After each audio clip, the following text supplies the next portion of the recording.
So if you're just joining me, my name is Mike Acerra. This is Thinking with Mike. And my super special guest today is my first guest I ever had in the show. It was like 40 podcasts ago. And I'm bringing him back because the subject doesn't go away. And the subject is math education, and what the hell's wrong with it or right with it. And Dr. Chris Brownell of Fresno Pacific University. Did I get that right? Fresno Pacific University? Yeah. And the name is easier to say than that. It's Brownell, just like the color and the letter. So it's not Brownell? Well, it might be if we were in Germany, I suppose, but it's an English name. So right, yeah. And before we get started, I want to talk about a little news that comes from the Brownell family, and that is that Haley Brownell is a rock and roll drummer, and she plays with a really hot act right now. I don't know if it's a band, but it's definitely an act. And it's Olivia Rodrigo, who actually visited the White House a month ago. And she's just a hot thing. They were on Saturday Night Live, and your daughter's the drummer, right? Yes. They in fact were just on Jimmy Kimmel this week, this past week as well. So and they played the VMA Awards back in September, I think it was. And they've got other things coming along the way. I'm not allowed to say what they are, but there are other big stories coming out of the Olivia Rodrigo camp. Yeah, I think it's so interesting. And we're talking about math today, but I wanted to talk about this because it's interesting. And your daughter Haley was basically just a very high-end drummer who was just asked to come and join Olivia, right? She didn't start with Olivia. They kind of got jobbed in, right? Right. She's one of those old story, work-a-day musicians from LA. Right. She was working as a gig drummer,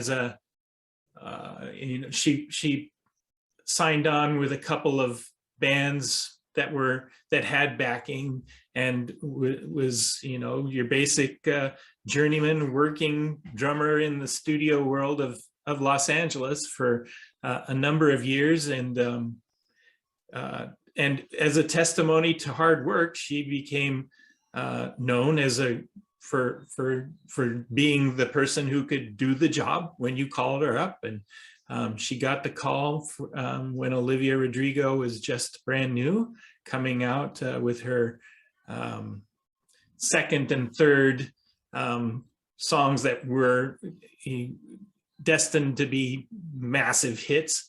I think the last time I checked on Spotify, 5 songs that Olivia Rodrigo has released on Spotify total just under 5 billion streams with a B. And that's just since January of this year. That's amazing. Yeah. And your daughter, and Haley looks the part. I mean, she's definitely a punky, rocky kind of looking drummer, and she's hardcore. Yeah. She's kind of hardcore. Yeah. And this is, you brought it up. So this is one of her original artwork shirts.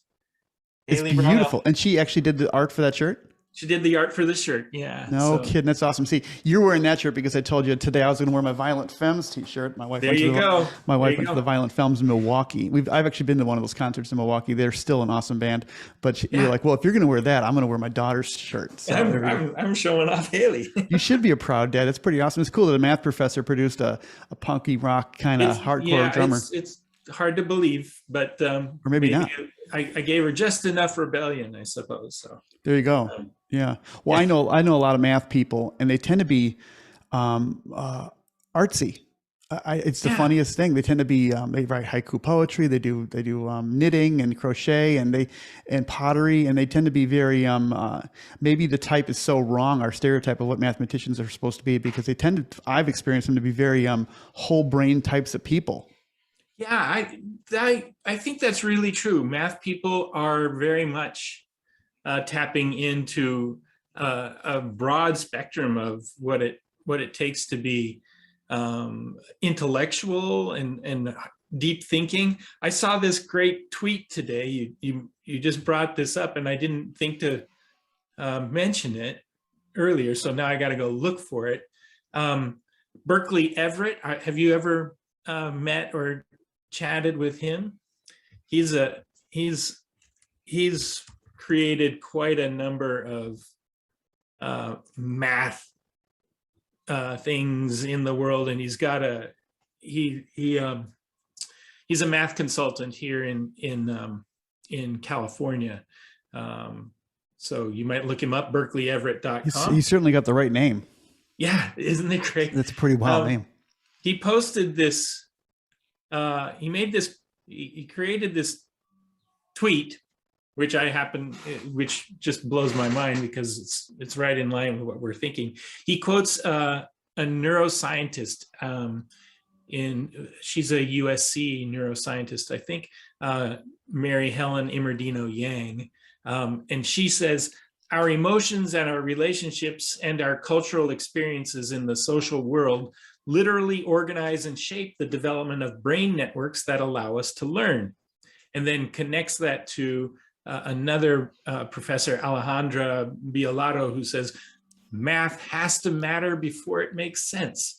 And Mary Helen, Dr. Immerdino Yang wrote this paper several years ago, linking the incredible, she did fMRI studies of students learning math.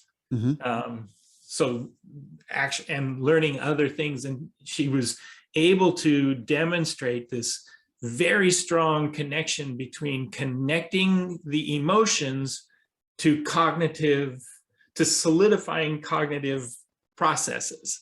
So you cannot think and reason logically without also having connected to the more complete side of your brain. Your whole brain has to be involved, or the more often you get your whole brain involved in your learning, the stronger the learning will be, is in the nutshell of, or the little nugget that I always pulled from Dr. Yang's research. I remember that being a very important study in, I want to say 2015, 2016. It was just the talk all over the educational research world. Does it offer, it doesn't sound like it's anecdotal. It sounds like it's offering some kind of scientific evidence of this. Oh yeah, it was not anecdotal at all. It was very rigorous. The kind of study that very few people possess the language to really dig in on, because you have to be fairly specialized. So this goes to the heart, not just of math, but to any kind of education. If you want learning to happen and cognition to be kind of antagonized and operate, you need to have a kind of an emotional buy-in. What was the quote again? It has to matter before. What was the quote? The math has to matter before it makes sense. Well, math has to matter before it makes sense. History has to matter maybe before it makes sense. Maybe a lot of things have to matter before they make sense. And you're getting that idea of buy-in and engagement. Wow. So they've scientifically proven it. You're saying isn't that something we've all kind of suspected? So it would piss off, I think, the kind of priest teacher who wants to have total control, and who would think that, or she would think that the path towards cognition is being more like Spock, and to tune out all the crap in your brain, right? Right. And just listen to me, gosh darn it, I got something to teach you. You're saying that that's not the way to do it. Yeah, it doesn't. We are not these sponges, open your brain and pour in information. Yeah. That's not how our brains work. Our brains are an interconnected web of emotions and crazy thoughts and weird tangents, and somehow or other we have to sort those together to create and form some kind of coherent reality out of the wild collection of stimulus that attack our senses all day long, every day. So the wild collection of stimulus, I really like that. I was imagining today's conversation, and as you know, I am kind of I like this conversation. I like this whole conversation about education and experiential learning. And the idea of, my wife and I have run a number of different youth organizations, Young Marines, Boy Scouts, and our groups always ended up in the forest, kind of what I call recapitulating civilization, where we basically, we have a forest. We were really lucky too. We had one guy, Mr. Spurgeon and Mrs. Spurgeon, out in the East Galesburg. They had a forest of these. In Illinois, locust trees are kind of like a cancer. They metastasize these root structures, and they have instant forest. They're awful, and farmers hate them because you keep chopping them down. They keep growing back. So they said to us, "Well, you can chop if you want. If your Boy Scouts want to use our property, to be great, but do me a favor and chop down our forest of locust trees." I was like, "Oh, poor me." So I bought the whole troop a bunch of antique tomahawk kind of colonial axes that they could wear on their belts.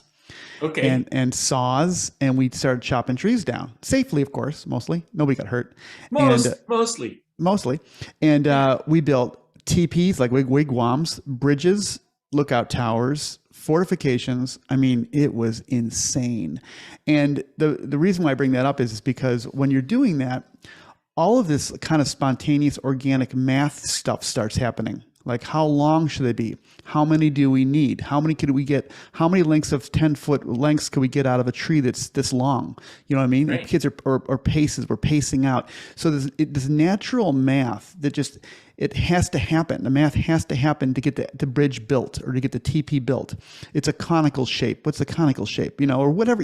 So it's like, to me, I was struck by, this is the source, the civilized source of not just civilization, but where math comes from. If you want to get something done, you're going to have to measure and calculate. What did Conrad Wolfram, he calls it DACHI, the acronym DACHI, where you define the problem, you abstract it, you calculate, and then you interpret your results. Yes. And then you rinse and recycle and do it all over again, rinse and repeat. But it's like, but there's a natural place this comes from. It probably happened very early in our existence as humans, where we had to start not even numbering things, but just, counting things, right? And saying, right. I need 4 of those. I need 4 guys around that wolf. Otherwise we're all dead, whatever it's going to be. Right. So reflect on my reflection for a second. Well, just to start at the end there, that's borne out by the history of mathematics, right? If you look at mathematics across the 5,000 or 6,000 years of recorded mathematical history that we have across multiple cultures, whether you look in China or India, Mesopotamia, Egypt, the Americas, you see the earliest workings that we call mathematics are about that. In fact, the bone that I can never remember its actual name, one of the oldest of human artifacts that we know was made by a human, is just a bone with scratch marks on it, like hatch marks, like counting. Yeah. And so they were clearly counting something, the cuneiform tablets, the Sumerian cuneiform tablets, that was all math, right? That was accounting. Counting, and they were literally counting things, looking for relationships, but yet at the same time there were movements towards abstraction, right? There was even though we did this. We made these very elementary, meaning we as a species, made these very elementary connections to our world. We were counting this, we were laying out property, we were... property is memory. And so you put it was smart for them to put it in the cuneiform tablets because they were ceramic tablets. So you'd fire the clay and you'd have a permanent record that Josie's clan owes Hymus's clan 10,000 oxen. And they may inherit that debt for 4 generations. So we're talking a multi-general conglomerate organization based on these tablature data. That's really sophisticated stuff. And that's happening 5,000 years ago or more. Yeah. And so it was out of that natural need to come to an agreement about quantitative things that we started this development. And it took it while that was happening, though, I'm right alongside that are these other tablets that are not just accounting, right? So one of the Plimpton tablets is a tablet of, it's a table of values that are related by the Pythagorean relationship. Now it's not right triangles and so on. It's literally numbers. So it's 3 and 4 and 5 are related, and all of their cousins, right? And then 8, 12, and 15. How is this being expressed in the Plimpton tablet? This isn't Arabic numerals. What kind of numerals? No, it's written in ancient cuneiform using the Babylonian base 60 sort of writing that they used. They had a specific numeration system that only used 3 symbols, but had a base, was based in base 60 with no 0. So, so there's even this, even then there was this fascination. The way I interpret it was, even then humans had this fascination for interpreting the patterns that they see and recording them, because it's like, wow, this is pretty cool. I can imagine some Babylonian mathematician who was just like, maybe he was accounting and he said, oh, look at 3, and if I take 3 times 3 and 4 times 4, I get 5 times 5. And if I take 8 times 8 and 12 times 12 and add them together, I get 15 times 15. And right, and you have predictive nature too. It's almost prescient, because you could say, obviously they figured out quickly that about 360 days make a year, right? So right. The base 60 system became popular, and you could divide 360. You could divide into that root 3, 4, 5 numbers, 2 numbers, right? The 12 o'clock. Yeah. It's at 12 o'clock. Number 12 is just a beautiful number, because you get all these numbers packed into it, right? So you can see. We should argue for it being the actual base of our counting, but instead we've decided on 10. So. And 10, yeah. And again, it points to there are arbitrary conventions that formed. It's mathematics, the way it's taught, without a historical context. It seems like dogmatic fact of the universe, when in fact these are arbitrary conventions that came out over just certain tribes having power, in a sense. Yeah, I was, I don't know if did you ever read the Asimov series Foundation, science fiction series called Foundation? It's been made into a big Apple movie. TV has made it into a series. I just watched the first 2 recently, and Gail brings up the idea. The main character, mathematician at the center of the argument, brings up the idea: why 10? Why is 10 the only way we should think about numbers? We should be thinking in terms of 12 or maybe 27. If we're going to record human history, if we're going to record the way people are and help prepare for the future, maybe we should help people think in multiple ways and record these things. I was struck by the they didn't go really deep into it on the show, of course, because that's math nerd stuff, but Asimov brought it up in his book, and that's not nothing. So. Well, we're in an age now where we're talking about biomimicry, right? And it's not just capricious. Like we didn't want to make F-14 fighter jets landing gear look like grasshoppers because we thought it would be cool to look like a grasshopper. We made them look like grasshoppers because we found that grasshoppers had amazing landing gear. Right. So it just works. So it goes back to the idea: if you have, if you're out on the tundra or on the veldt or whatever you are, and you're a primitive human, and you need to make shelter for the sandstorm or the blizzard, and sticks are a rare commodity, right? You're carrying these poles around with you. How many poles does it take to make a 3-dimensional structure you could put hides around or fabric around? How many struts does it take? That's a question for you. Yeah, for me. Yeah. How many struts does it take to make a three-dimensional structure you can get into?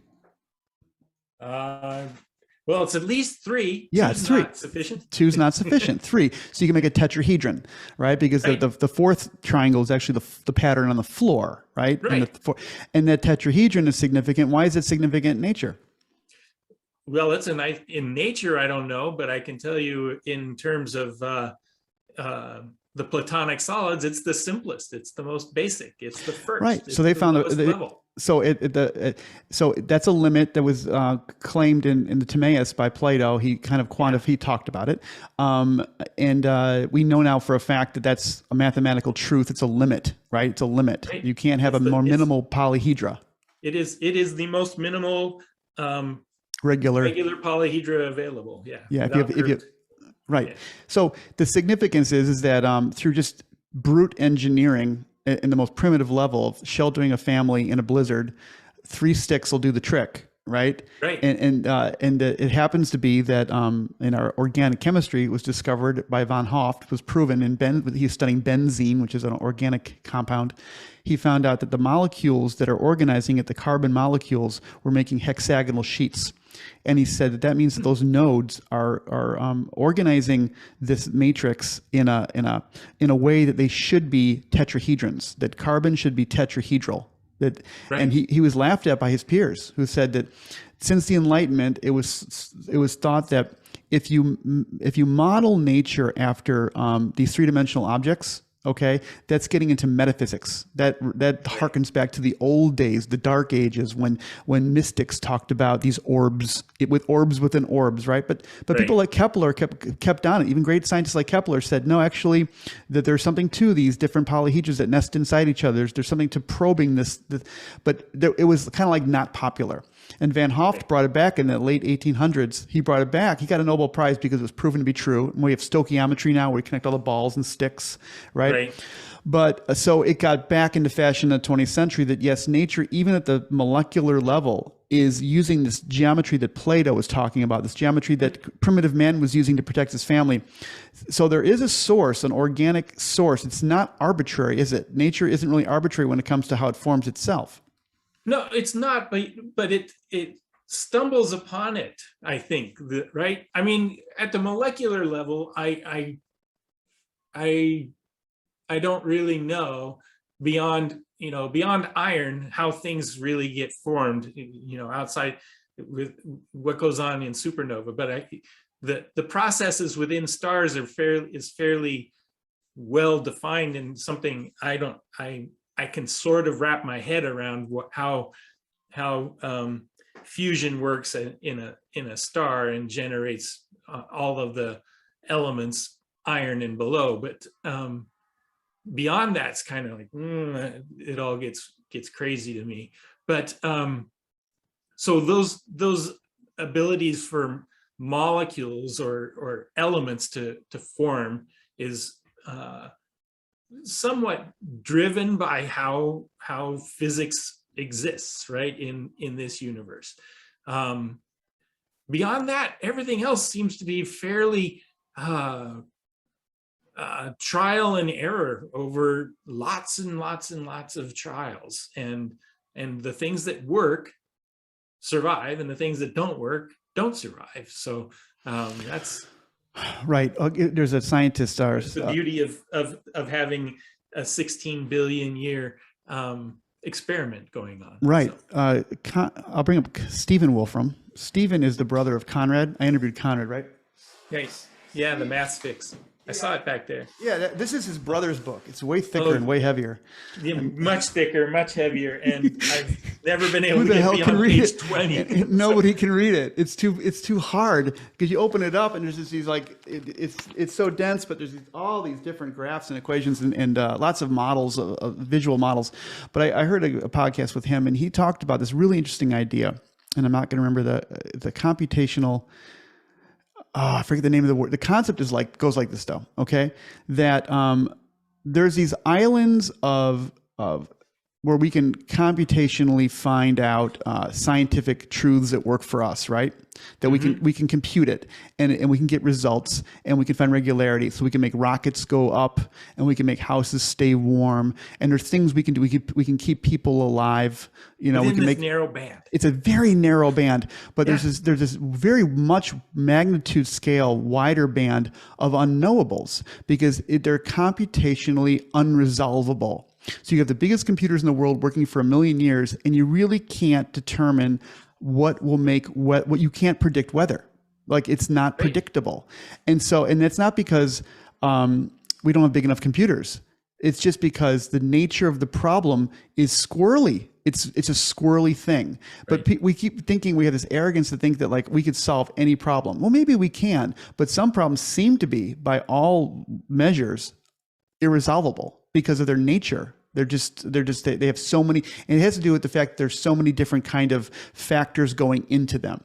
Okay, that just too many things to measure, and it's a moving thing. So, anyways, I thought that was kind of interesting. But this goes back to, again, primitive people saying, well, there must be 4 essential elements. You know, fire, water, earth, and air, right? We're talking about shit that we've been talking about for like thousands of years, right? And the 4 elements seem to be, and then they actually gave platonic solids to those things. They said, well, fire must be, the icosahedron, So then you got the icosahedron that swallows everything. Actually, I think interestingly enough, didn't Plato view the dodecahedron as the all-encompassing? That was the Earth, maybe, or And Leonardo was completely a nut for the dodecahedron. That was his favorite thing. Right. And Bucky Fuller later on with the truncated icosahedron, which became the buckyball, which was discovered to be the 3rd form of pure carbon, the soccer ball. Right. So this stuff keeps coming back, and then going into popular culture for a while. Buckyballs but it's touching on real science like nanotechnology, right? And interesting mathematics, like Herbie Earner's mathematics, like Martian math and stuff, where it's based on 60 and based on tetrahedral accounting. And then, but as you know, being a math guy, there were the math wars, and there are NCTM standards that say, that's fringe math, it's fringe science. We don't teach that here, right? We don't teach base 60 or base 5. Tell us about, has it been a problem with the knowledge experts dictating down the line what the people in the front lines teaching children must teach? Has that been a problem, or has that been a good thing, the standardization coming from up high? Oh, that's a can of worms. Wow, that's a massive shift there you made on me, Mike. I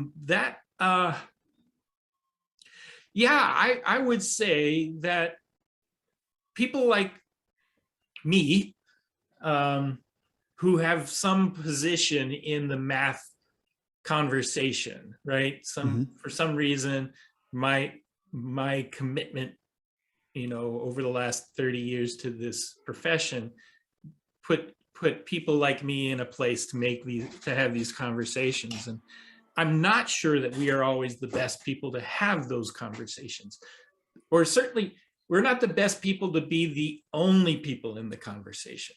And what do you mean by that? Like you represent the expert class, right? The expert, you're the teacher of the teachers. You're the guy who studies teaching pedagogy, math pedagogy. Why wouldn't you be the experts we go to? Aren't you the go-to experts? Yeah, and I'd like to think that I am.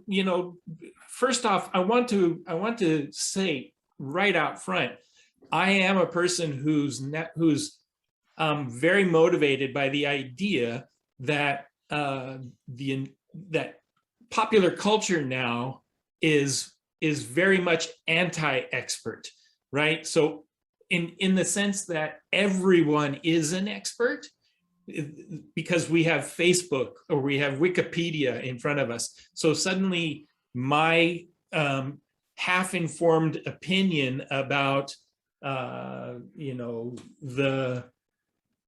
nature of the Swedish economy is I should be listened to because I can say Swedish economy and I could look it up and know something about it. No, I know nothing about it, right? Beyond what I can go read on Facebook today or something like that. So I don't know that I have any reason to argue into that place. I need to listen. And so I am a person who thinks that there are a lot of people who believe they should be in a lot of conversations that they really should be listening to rather than speaking into. Well, it used to be there was a gatekeeper function, a big gatekeeper that's less now. And we call that, some people call that democratization of media, because more voices can be heard and more voices can choose to listen to other voices. So there is a kind of a messiness now to it all. It used to be there was like 4 TV channels or 5 maybe, and there were gatekeepers that brought in experts, and now it's not like that anymore. So a Joe Rogan could interview a UFO expert and then someone who works at Harvard and studies gene therapy, and they could mix it up, and you could have all different kinds. You could say, well, that UFO guy's a nut. Why is he interviewing him and then interviewing someone with the PhD Nobel Prize? That's ridiculous. But is it? It's like, that's democracy. Joe Rogan chooses to interview both types, and he asks both of them hard questions, and sometimes you get surprising results. So I guess the question is, even with the media we have now, more experts could be heard too. We get these, like, you're part of these big symposiums where professors from all over the world can have these giant Zoom conversations. So is this new messy way of doing things, is it good and bad, or is it more bad than good? What are you saying?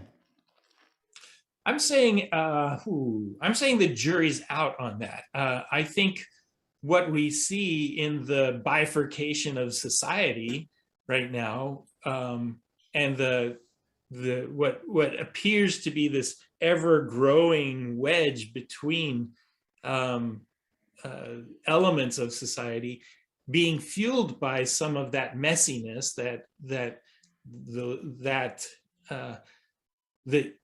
the ease by which false and mis and disinformation can be forced down the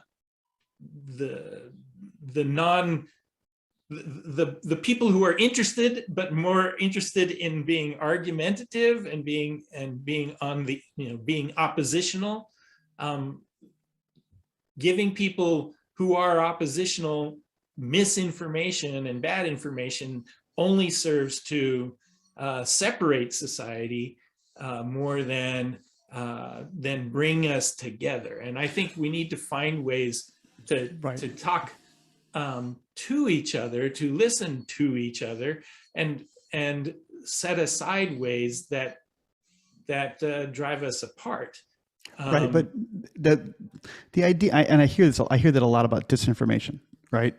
And anybody will get upset with information if they don't agree with it and call it disinformation, perhaps, right? And they'll say, well, that's wrong and it's being promulgated and you shouldn't promulgate wrong information. But since when? I mean, the Gutenberg Bible was the first. I mean, was that disinformation? Like, when was information ever pristine? I mean, it seems like it's like pamphleteers and propagandists and polemicists, and they've been there since the beginning, right? I mean, it's always been a big mess, hasn't it? Yeah, but has it been as easily accessible, and has it been as profitable to the pamphleteer? I guess this is getting into the big discussion, that the federal government, the U.S. government's having right now with Facebook. What role does Facebook have in silencing hate speech? What role do they have in tamping down the efforts of the QAnon conspiracy theorists? And what role do these, does the door at the Gutenberg church have in being the platform for the treatises, right? So, right. these questions they're not simple, and they're not something that should be that can be decided by saying hands off completely, complete, just let chaos reign completely. Well, that's the idea of having the cure for free speech is more speech, right? That's the idea, is that have hope or faith in humans to be discerning. And I think that falsifying data intentionally is a little bit different than having strong opinions.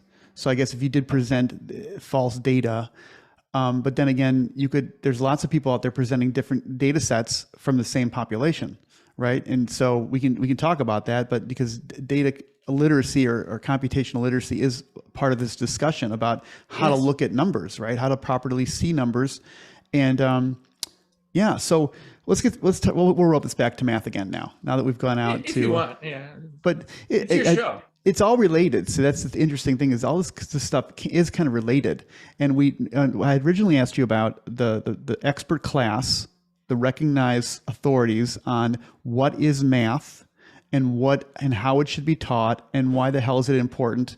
Is it good that we're using this expert class to tell us these things? Yes, I think it is. It's good and important that we allow that we listen to the people who have put in those 10,000 hours, right? We wouldn't, well, I shouldn't say we wouldn't, but we shouldn't take medical advice strictly from somebody who once, passed a bit of lavender oil under their nose, and suddenly they were suddenly feeling much better, and say, oh, lavender oil cured my headache. Right. We should instead listen to the people who've actually gone in and discovered what it is that causes headaches. And well, that's interesting you brought that up, because I think that's a really smart way to bring it up, because you brought in medicine, right? Yeah. Medicine as opposed to mathematics, education. The stakes are much higher, I think, with medicine, at least perceived by most people, because health is everything. And mathematics is a little bit more abstract about what the end results are, and really it's efficacy. But the efficacy of a hospital is they're either going to cure me or kill me, right? So it's very, and we don't know how much harm or good a math teacher really does to a kid. It's hard to measure that, isn't it? It's hard. People would like to try, I think, and that was, on a strange side note, that's sort of what the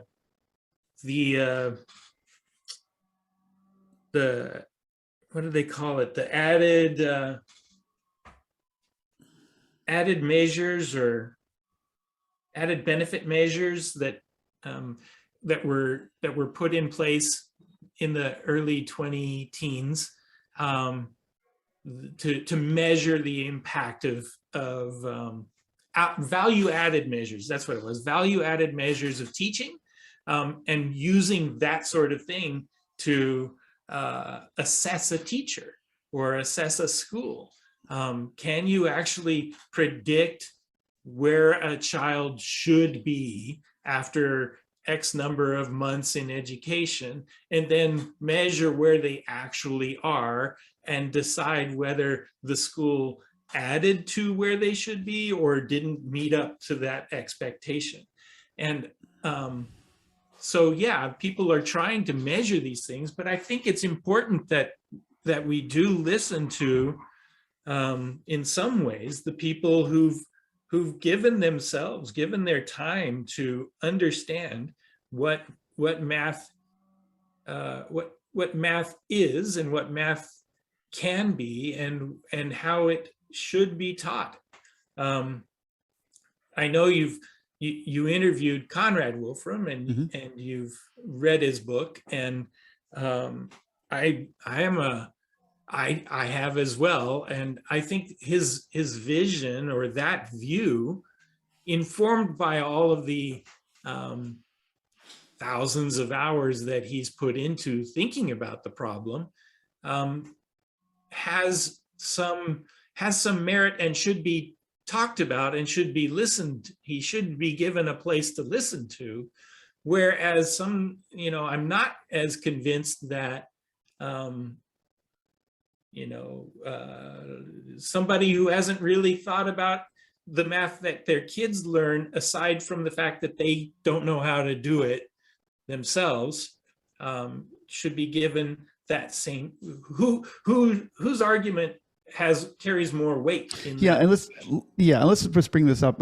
You brought up Conrad, so maybe I did, but you brought it up again. So just to remind the audience, Conrad Wolfram has written a book called The Math's Fix. And in this book, he argues that we have the more important conversation now in math should turn to rethinking what math is, and understanding that mathematics as is taught today kind of pretends like the computer was never invented. Okay, that's his central argument, and that it's kind of a strange thing that we're doing that, because it'd be like if we were teaching transportation, right?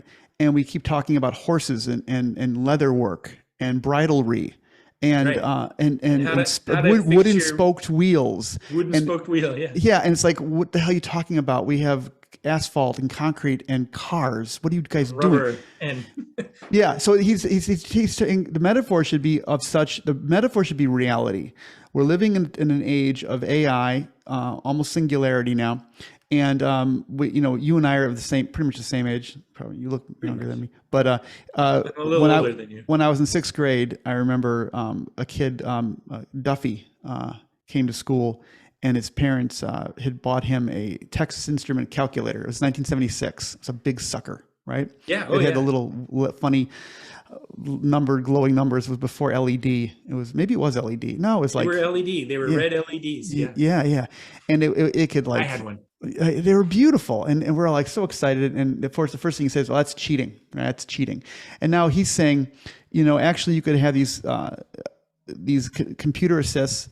It's not necessarily cheating, because the emphasis has been now on calculating and things like learning algorithms like long division.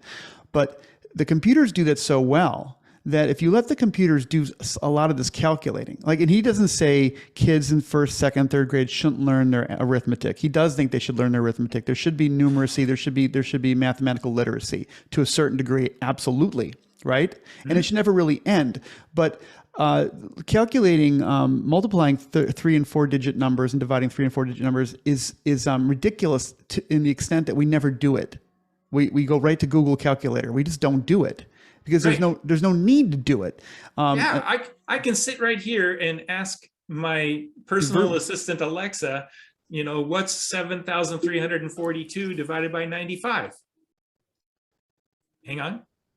Oh, she's not going to tell me because she didn't believe I was really talking to her. So that's smart. Yeah. So the point is that he's imagining like more of a Star Trek kind of situation where Geordi LaForge is trying to save the ship, right? Right. And he's saying, he's talking to the computer. He's calling it computer, which is kind of funny.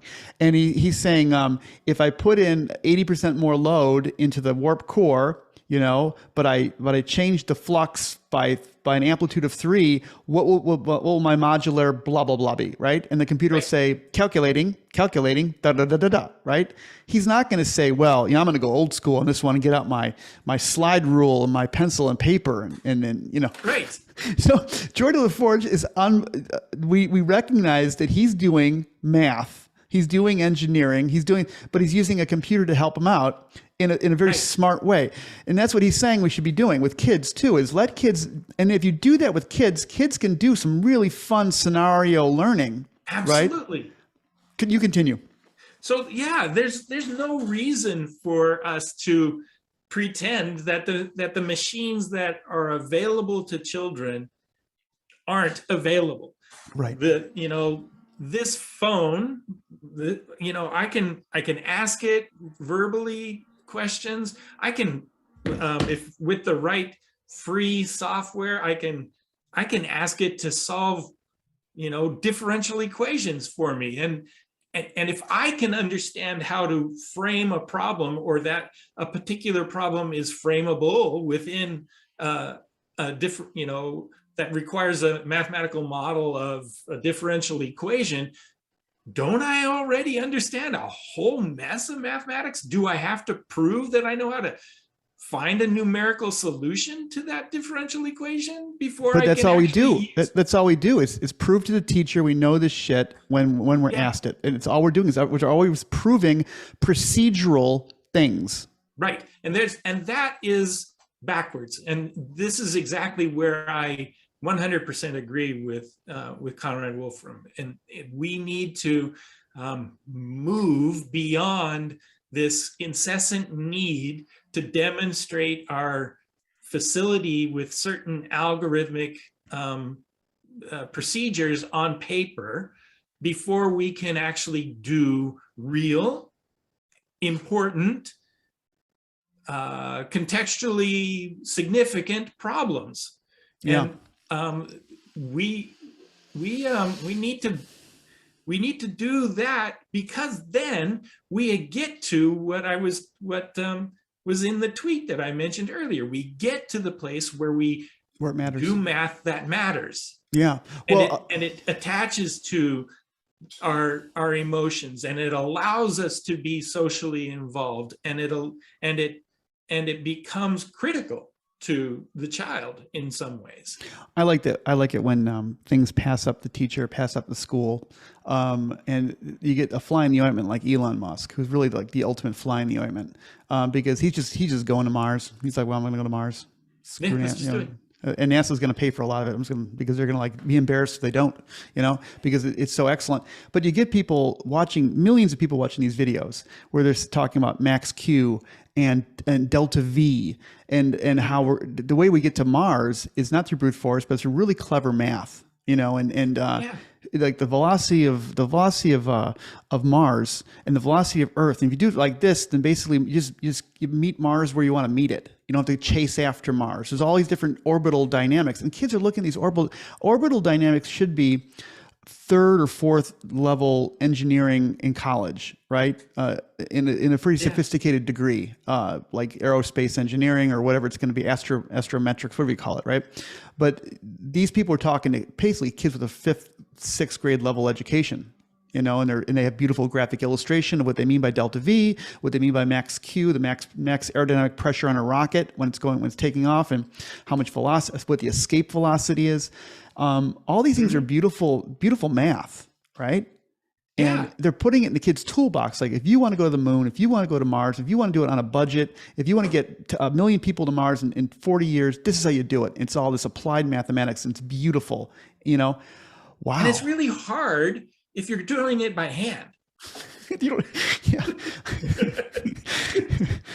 And it's like, it's not even fun. And it's like, it's not even conceptually, it's really straightforward. It's some ways you can visualize it quite easily. I mean, if a kid's ever tried, pardon the violent nature of this, if a kid's ever tried to shoot with a slingshot a bird on flight, they can visualize what it is that's going on. They're moving their arms and their face and their eyes, and they know they have to lead that bird by so much and shoot ahead of it and maybe above it, because you have to calculate the arc of your rock and so on. And these are things you can sort of visualize if you've done those sorts of activities, or thrown a football to a friend, or you're bringing up gamification, where you use a game, because a game, winning and losing a game matters, right?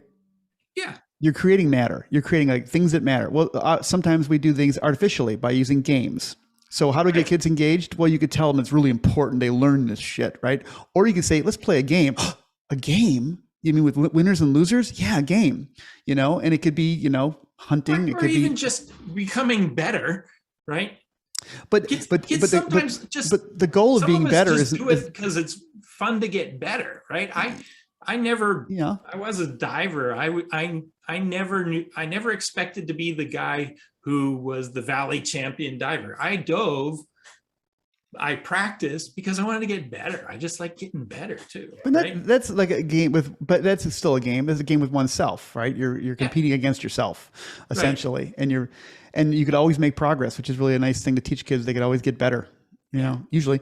So, yeah, I wanted to talk about that. So, yeah, like the idea of like the game Battleship, for instance. You know, you could talk to kids about XYZ coordinate systems till the cows come home, right? But they play a game of Battleship. They're looking horizontal and vertical, right? Right. That's a master of their domain, right? And same with ballistics too. You get a kid firing a potato cannon or shooting a tennis ball out of a tube, and they want to hit a target. You're saying they're going to learn 45 degrees and 60 degrees. They're going to learn that angle, right, real fast, right. Yeah. Because they want to hit the target. So I think your points are really well taken. That it sounds military. It sounds like, you know, life and death and horrible things, but they can be devolved down to a play level too, right? Of pitching a ball and throwing a ball and things like that. Right. Yeah. One of the things I grew up doing was tramping around in the forest a little bit, pulling horse chestnuts off the tree, huckleberries in some part of the world. And sharpening a stick and shoving them on the end of that stick and just trying to thwang them across a river. See, between my brother and I, see which of us could send that horse chestnut further, and who could cross this river, who could hit that rock on the other side. And, you know, those were just things we did. And that, you know, I learned a fair amount of just embodying what trajectory means, right? I have this sense inside my muscles, inside my soft tissue and my gray matter that that trajectory and velocity matter. And in fact, they matter together, right? There's got to be too much velocity with the right trajectory and you still miss, right? But that's something I learned by doing other stuff. And I think one of the things that that needs to become more a part of our educational world is this idea of actually experiencing that sort of thing at important ages. And so I didn't mention it to you before, but I'm going to bring up this idea. I'm working with Stephen Jacobs. Jake, you've met. Dr. Science, Mr. Science, Dr. Science. Mr. Wizard. Mr. Wizard, yeah. Mr. Wizard. With the fourth or the third? He's like one of the... He is the fourth and in search of the fifth. And but one of the other projects that he and I are working on, along with little math girl, Sophia Steer, we are trying to help him locate or cull 200 activities out of his giant collection of 20,000 activities to get to kids so that they have these experiences, so that they can informally build within their own body, their own hands and eyes and gray matter, because of those experiences, those senses. They can build those sorts of things so that when they come in contact with large problems, like how do I rocket from Earth to Mars, they have a sense of a physical sense of trajectory. They have a physical sense of what's growing inside a drop of water. They know, they've experienced these things. And this is something that we're really committing to doing in the next couple of years. Yeah, it's like finding a way to get these activities. The word I kept thinking about when I heard Steve talking about this on a different occasion, and the word that came to mind is quintessential. Like he's trying to find this quintessential toolbox of experiences that any kid in the world, if they experience even a small part of them, but all of them especially, these 200 activities, they will give the kids the tools they need to kind of recapitulate civilization. Like it's like a critical mass of experiences, right? And I think that's brilliant. I've asked actually professor friends of mine and teacher friends of mine if they can come up with a little like Frem kit, going back to the Dune analogy, like a little kit of like everything you need to build a civilization. Like it's in this kit, right? And that's kind of what he's thinking about doing too. Is like if we want this literacy to this legacy to go forward, these 200 activities really will recapitulate or kickstart civilization. In it is the Renaissance, it's the Enlightenment, these experiences will do it. And Steve Jacobs is interesting. He was talking about one experience where he went to a Montessori school, and he was talking about fire, and he lit a striker match. And the kids all looked at him and freaked out. He realized he asked them, has anybody ever seen a match before? Ever lit a match? None of the kids in the room had ever lit a match before. So he said, okay, so he changed his whole program. He said, okay, we're just going to light matches, and play with matches. Give every kid a box. And I was like, yeah, no shit. That's what to me what scouting was about. Was like, get kids out there building fires, let them have fun making fires and putting them out with water and carrying water and doing things that I want to go back to this idea of if we know that matter matters. Like mattering matters. Yes. Mattering matters. How do we make a school matter? Right? I think I have the answer, but I want you to give me the answer. If you could be doctor or the master of the schools and say, okay, guys, I want you to rethink this, and this is what I want kids to experience when they go to school. What would it be? How would you reimagine the school? If we have to keep them, and maybe we shouldn't keep them, but if we have to keep schools, how would you imagine them being any different? I have a lot of changes that I would make. One is I would break down artificial age grouping walls.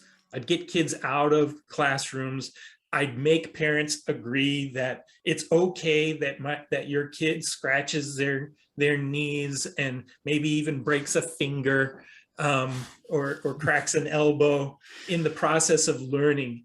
And we need to, find a way to help kids come to grips with the idea that learning is a process, and it's a process of taking risks, taking lumps for those risks, and learning from those lumps. And Steve has talked about it. I want kids to scrape their knuckles and find out that that's okay, and I can survive from that, but I can learn something really important along the way, and that's really one of the pieces I would like to see happen. And there are parts of the world where this happens, right? Right. In the Finnish schools do this. They're like, you can take risks. I just got an article published. It's a chapter in a book about Jukka Sinemaki's classroom in central Finland, in which he has like gymnastics rings and chin-up bars, and I've seen that classroom. Yeah. Right. And the kids sit up on ledges, and they have hammocks. They have hammocks. They have hammocks. Yeah. They have treadmills. And all these exercise equipment, because he's also very interested in their physical health and well-being. But he recognizes that allowing kids to do these sorts of things while they're reading through their text also stimulates their brain, and it allows them to you see these kids. Germany has the forced kindergarten, and then you'll see the little British kids in their what do you call those? The Wellingtons, those little Wellingtons, the little boots they have, and their raincoats, and they have them go play in the rain. They say this is actually a really important time to go play in the rain, and play in the snow. Play in the snow. Get your fingers dirty. Lift up rocks and look at the creepy crawlies underneath it. Maybe bring one in the classroom and show the kids. I of course 100% agree with everything you're saying. I think that more learning will happen if the kids come in from recess highly stimulated, excited about something they found under a rock or in the creek. To me, creeks are the foundation of all learning. Is like finding a creek. It's like a creek. Everybody needs a creek. Well, with the creek, listen, for me in Hillside growing up, the creek was an archaeological dig. And listen to this. Across the street, down the street from us was Peter Truce, which is a creepy name unto itself. Peter Truce's cemetery. They made cemetery tombstones, right? So it's a place they made tombstones at Peter Truce's, right? And a lot of the old tombstones, the failures would like kind of roll off into the creek. So you had these old tombstones in the creek that you could dig up and scrape away the mud. Oh, I had a very gothic childhood, right? And you find antique bottles and antique beer cans in the creek. Okay. Sometimes you find a big we fish. Understand you better. Yeah, man. So, I mean, if I got a chance after school to go to the creek, that made my day. And I'd always come back with an old like whiskey bottle or something.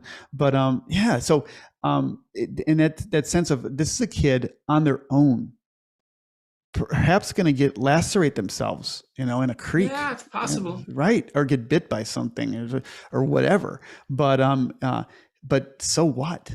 Right. You're saying, and can you imagine making a school around that where we're creating these rich potentials for rich experiences for kids? Like, I want you to go out and find me 7 different species of arthropods.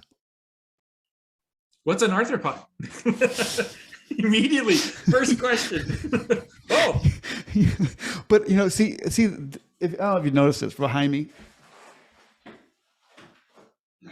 Here's Mickey Mouse.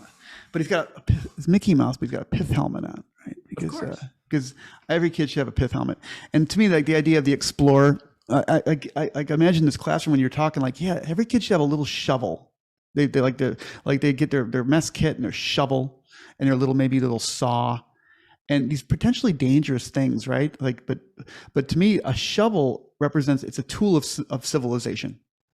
We couldn't have done anything without a freaking shovel, right?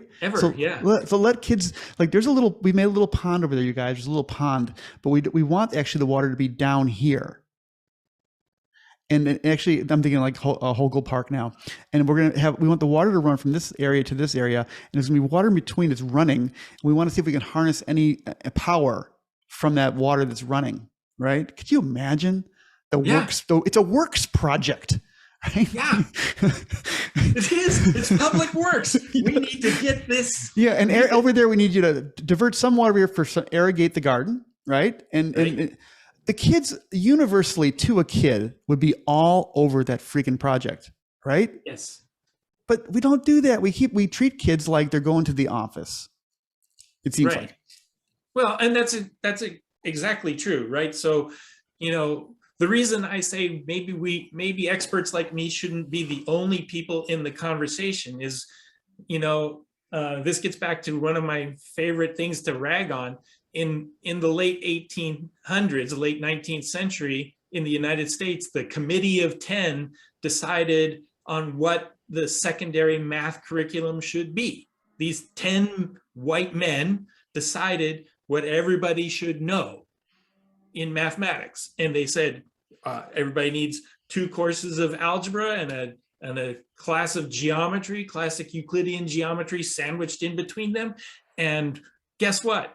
Algebra 1, geometry, algebra 2, the classic algebra sandwich, geometry sandwich that Joe Bowler likes to describe, came into being. And suddenly now, when you talk to people who've gone through school, that's what they think mathematics is, right? Because that's what we teach them mathematics is. Why isn't that mathematics?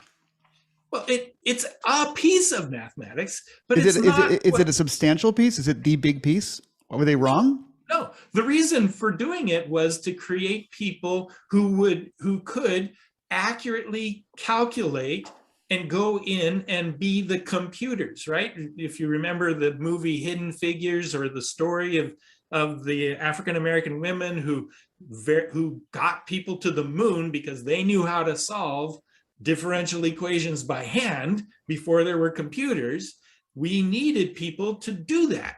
And so we trained as many people as we could to be really good accountants during the industrial, late industrial revolution, where we needed keep track of goods and supplies and watch the supply chain very carefully, and the production line and production and the distribution. We needed people to do those things by hand. And then we needed people who could compute so we could send rockets to the moon, because the Russians were going there before us. Well, we don't need that kind of work anymore. Yeah, and to give it credit, that mathematical world did marvelous things. We did absolutely. There's a book called people to the moon. There's a book called it's As You Were, Mr. Bowditch. Mr. Bowditch. Did you ever read that book, Bowditch? I've not read it. Bowditch was he invented like modern insurance industry but what he did was he was a kid on a boat that was going to the Spice Islands, and he had a proclivity towards mathematics. And he looked at the British Admiralty's book on longitudinal time, right? Because if you didn't have a good watch on your boat, you couldn't calculate your east-west velocity, your location, and you run into rocks, you'd be destroyed because you couldn't predict where you're going to be with no visibility, no stars. You could go by clock, which is amazing. But they had done some calculations that he found errors in. Okay, and so he wrote letters to the British Admiralty saying, chapter 5, declension 6, you're off by 48 degrees or 36 seconds, right? And they're like, who is this little Yankee upstart, 18-year-old who's telling us that our calculations are wrong? But he was getting from the Spice Islands back to Boston by pure math because they had zero visibility for like 20 days. It was awful, right? And they're headed right to Boston, right? Mm-hmm. He got them into the Boston harbor at the dock, right, on pure math. It's fascinating. And when he did that, it was a revolution in navigation, a revolution in mathematics, because he did something that no one ever thought they can do. Most people would just stop maybe 20 miles off the coast and wait for clear weather because it was just too damn dangerous. He navigated around shoals and everything by pure math. So there's some just amazing things that great math people have been able to do without calculators.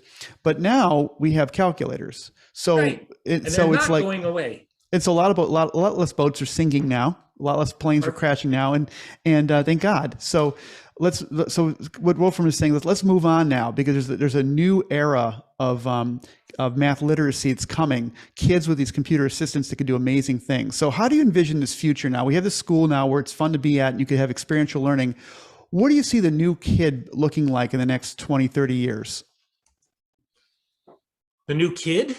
Yeah, the new kid who's got this power, this computational power, and he's learning math. What kind of things do you expect out of these kids? Are they more excited about math? Are they more interested and excited? So I think here's an interesting thing. In many ways, I honestly think they're going to think they're not math. They're not doing math. I think they're going to be seeing themselves as doing something else that really matters to them. Like maybe the Greta Thunbergs of the world will have the skill to, the mathematical skills to be addressing the issues that really matter to them, right? She's a great motivator right now for people, just by sheer moxie, right? But she's just like, no, you guys got to solve this problem, right? And you got to solve it for my generation. You got to help us solve it. Well, the truth of the matter is, the kids that are coming after us are going to have to solve problems of pandemics, and they're going to have to solve problems because pandemics are with us forever, and they're going to have to solve problems related to climate, and they're going to have to solve problems related to cultures that hate each other right now, and they're going to have to solve problems with government and distribution of goods and raw material collection and conservation, and they're going to have to solve these problems, and they're going to be part of what they see in the world from an early age, but they're going to be using math to solve those problems, because just like Mr. Bowditch, he used math to solve a navigation problem. math is going to be the means by which the kids in the next 30 years actually engage in and solve much of the problems that they are going to face. Think of the data they have available to them now. I mean, you have these watches now. They could tell you your heart rate, your respiration rate, your sugar. They could tell you your sugar. They could tell you so much about yourself, right? But just to extrapolate that, extrapolate that and say, okay, how much calories is the school consuming in a day in terms of heat and air conditioning and and power for the computers? Like, the kids will have access to this amazing data, right? How many calories does my family consume per week? How healthy are they? There's some embarrassment that might come out of this calculation, these data sets too, right? Like, why is everybody driving an individual car to work every day 40 miles from where they live, right? And why are we heating these houses that no one's using while we're going to work, and then we're cooling those buildings when no one's in them at night? Like, there's this, and then but you could say that and sound like you're just bitching, right? But then you could put these beautiful data sets into graphics and show that if we just change our behavior like this, right, we're gonna save this much on taxes next year. Our power bill is going to go down this much. We're going to be this much healthier, and so our health insurance is going to go down. Right? There's so much, and the kids have access to that we couldn't have dreamt as kids to have access to the data that these kids have access to now. So right. I think that should be part of school too. Is like, what do we know about this building that we're in called a school? How much energy is coming in from the windows on a clear day? Should that affect anything? Yeah. Can we harness it?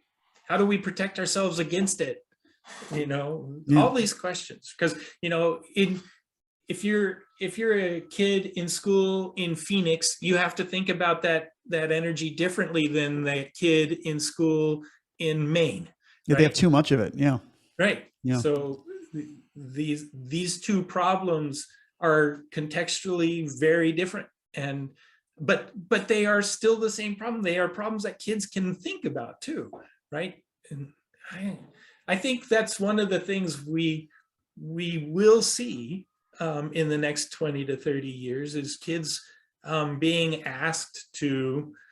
My dream is that we migrate away from this constant effort to learn disembodied algorithmic sorts of thinking to more matterful, if that's a word, problem contexts. Meaningful too. You say meaningful. Yeah, meaningful. That's probably better. Meaningful contexts that students will engage in, and along the way, they'll learn to use the tools that are available to them. The shovel is a prime example of how culture started. And the computer is going to be a prime example of how future cultures are established. I think there are a few seminal tools in human history: the shovel, the hammer, gunpowder, and And Wolfram said internal combustion engine. If you have a limited idea of tools, like if you only have it's a hammer, you treat every problem like a nail, right? Right. Right. But if you have a computer, oh my God. Yeah. I think that also treating kids I think you create meaning for kids when you treat them like little proto adults, not like little I don't know what we treat kids like right now. But if you say poorly, but if you gave them the dignity and respect to say, you guys, I want you to help me solve this problem. Like, how can we make what one school did, I worked in Chicago, was they used enterprise. So they said, we want to have a big party. It's called Turtleville. And it's going to be a big celebration. We're going to have a little village called Turtle Village, and everyone's going to be shop owners. But we need to raise money, a currency, a fake currency, but currency to make it. So the school was going to provide all these goodies if we just get this job done. And the job was actually cleaning all the chairs in the building. Literally, we cleaned all the chairs in the building. We had buckets and kids were scrubbing chairs. It was a beautiful thing, right? And but the kids had to calculate how many chairs they should be able to clean every hour, right? And how many breaks they should get, and how many shifts they should have, and punching in. They actually had time cards, and they clocked in and out of their shift. And so what they were doing was they were recapitulating what was going on in the real world. They created a little factory, a little chair cleaning factory, right? I was actually the foreman. I was in charge of this, so it was kind of fun. But my lesson I learned was that when you empower kids by giving them duties and a kind of goal, and let them actually be a part of society. Because the school itself is a really abstract, strange situation. No workplace is like school. School is weird.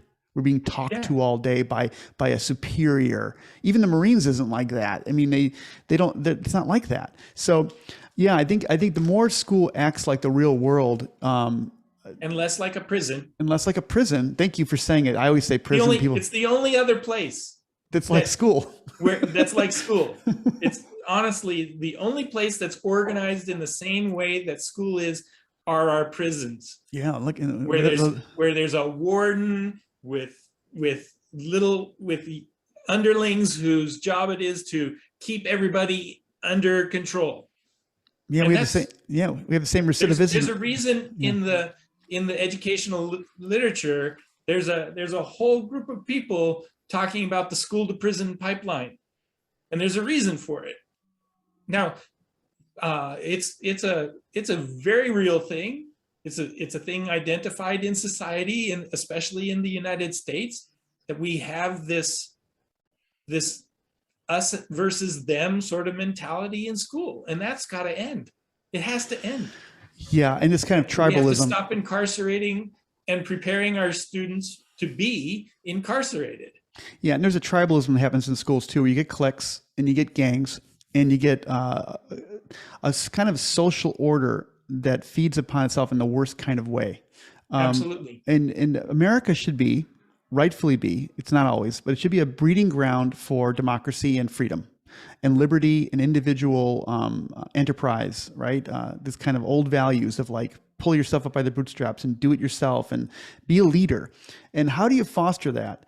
And one of the ways is give kids a chance to go into the wilderness and experience nature. That's one. It's not one of the easier ways, actually. Is let kids just go out and play in the forest or play by the beach. I agree. And here's, but the truth is, we have to be cognizant while we talk like this. We have to be cognizant that not every child has that opportunity. Right. Not every child is in the position wherein they could go into a forest. So we need to simultaneously solve the problem of, okay, so what is the forest for that kid, for the kids who live in a city? What is an equivalent experience? What opportunities can we put in the hands of every kid in the United States, not just the ones who have access to a creek, who can get out and see a field, actually look at rocks and find, it's harder to find arthropods, although there are a bunch of them living in your neighborhood, no matter where you are. It's true that I was going to bring that up. Like the thing about nature is there's a thing called creep, right? And in Chicago, where I'm from, there's so much nature creeping in because we have a river system, right? And I guarantee you, no one's walking along the shores of most of these rivers, and they're forested. They're forested shores, right? So even in urban areas where you think, well, that's the nearest forest preserve is like 20 miles that way, right? New York's got Central Park full of arthropods. Yeah. So and fungus. So if a clever teacher will be able to get a bus and take kids to a pond or a creek, it's not impossible. I know there's some kids that are trapped in urban areas, but it's a doable thing. At least from my experience in the Midwest, Michigan, Illinois, Indiana, there's so much nature. Oh my God. Even the most urban areas, just go wherever there. That river is just chock full of trees. No one never goes over there. You could probably find snakes and salamanders and all to your heart's delight. So yeah, but I think that God made this world possible. Like it's possible to make children into really great adults. I think the tools are already there. It's like it seems like we get in the way of it by trying to put on our pointy hats and say, this is the way you do it. And we almost get in the way of that natural process of having kids matriculate into adulthood. Yeah. We want to smooth things out just a little too much. These days. So. Well, I think we solved the world's problems. Congratulations. I think we did, and we talked way over your usual time. I'm sorry. Well, you were my first podcast. We went 2 hours the first time, and then I've brought it down more to an hour length because some people, everyone I interview is interesting. Some people are more interesting than others, or just get it said so fast, and they think, "Wow, that was interesting," but you said it. So, but I could talk to you all day, Chris, and I appreciate your time again coming in. My pleasure. Yeah. What can we look forward to in the next couple months out of Chris Brownell? What's your next big adventures with Steve Jacobs and Mr. Science, Mr. Wizard? Mr. Wizard, that's going to be my main focus for the next few months, hopefully years. I continue to work at the university with helping teachers struggle with this very idea from a perspective of mathematical modeling and in the coming months, data science as an actual study, an appropriate study for high school kids, especially. Yeah, and you're in California. That's where it's really happening, right? Isn't it? Right. Yes, it is. Yeah, the new California math framework has a dramatic shift. A lot of people are making a lot of noise around a dramatic shift towards equity, which I completely 100% support. But there's also along with that is this move to de-emphasize that classic geometry sandwich I referred to earlier and to incorporate data science, data analytics, statistics, and other areas of mathematics that are of greater importance. In fact, some people want to argue they're of equal importance. I think they are of greater importance today than learning algebra and learning Euclidean geometry. So there was a reason for Euclidean geometry to be learned, and it was not about the geometry, it was about the reasoning that was involved. And we can get at that reasoning in other ways without having to live in the esoteric world of Euclid. So in America, there's this kind of binary argument of there's only two choices. The old way, keep it hard and make them go through grist for the mill, got to get through it. Right. Or lower the standards, dumb it down, and socially promote kids. And that's the binary conundrum we seem to be in, where all you're doing in California is just dumbing the stuff down so you can get the kids through, and they're just coming out stupider than ever. Well, I got to say bullshit to that. I'm sorry, I'm going to cry bullshit on that. Okay, good. We're not making it easier. We're not making it dumber. We're not dumbing it down for kids. We're changing the focus. That gets at what I was talking about earlier. That committee of 10 defined for so much of the universe, so much of the human population, what mathematics is, and they can't get out of their head that's what math is. What needs to happen is we need to have our eyes opened to the fact that math is far more than those things. Those things were necessary for a time. They're not the only thing that's necessary, and they're not the most important thing in this time. Yeah. And, 100 years from now, data science will be something that our great-grandchildren, future generations think, well, who needs that anymore? I can just ask for this and get that graph, right? And, an AI will have already constructed 7 varieties of things, visualizations for me.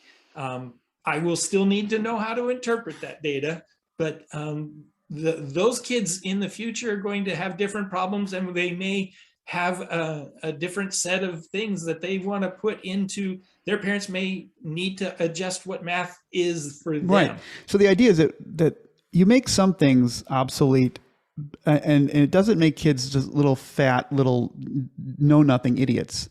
like Right. Wall-E, where they're all on a cruise ship and they're all fat and it's know nothing because the machines are.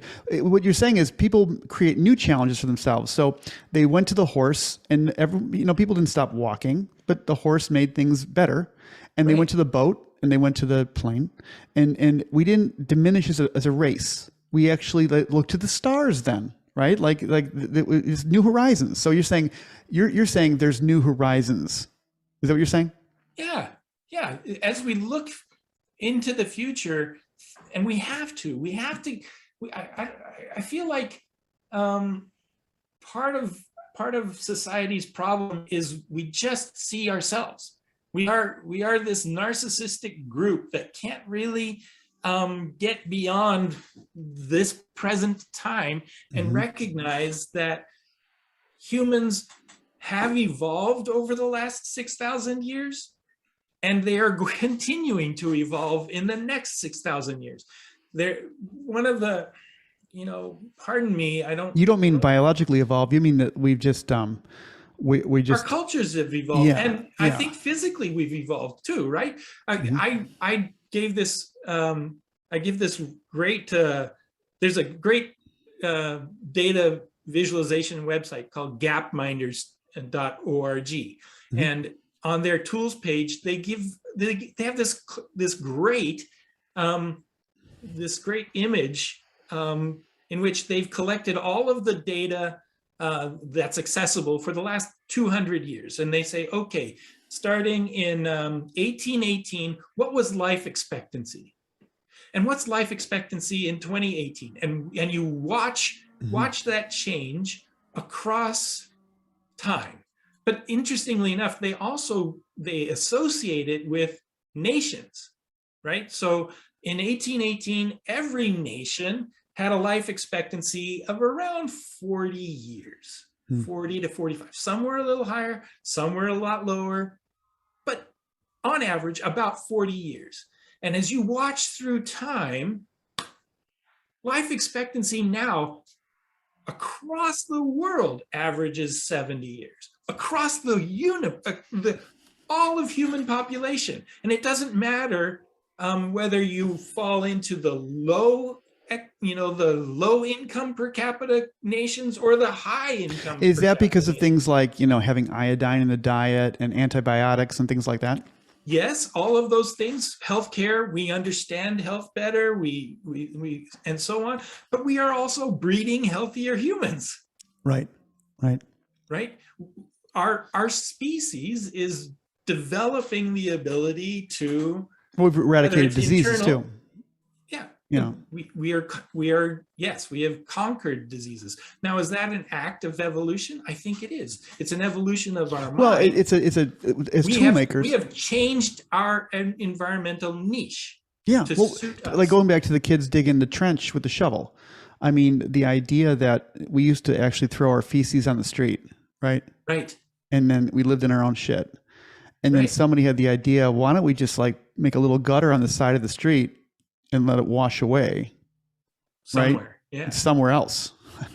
Yeah. And so that shovel became a civilizing influence. Why don't we bury our dead, Right. Let the worms eat it instead of having to smell it, So, Right. and maybe the disease, we'll get the disease. So, this is also so fascinating. It's a kind of cyclical kind of conversation, isn't it? It keeps going back on itself.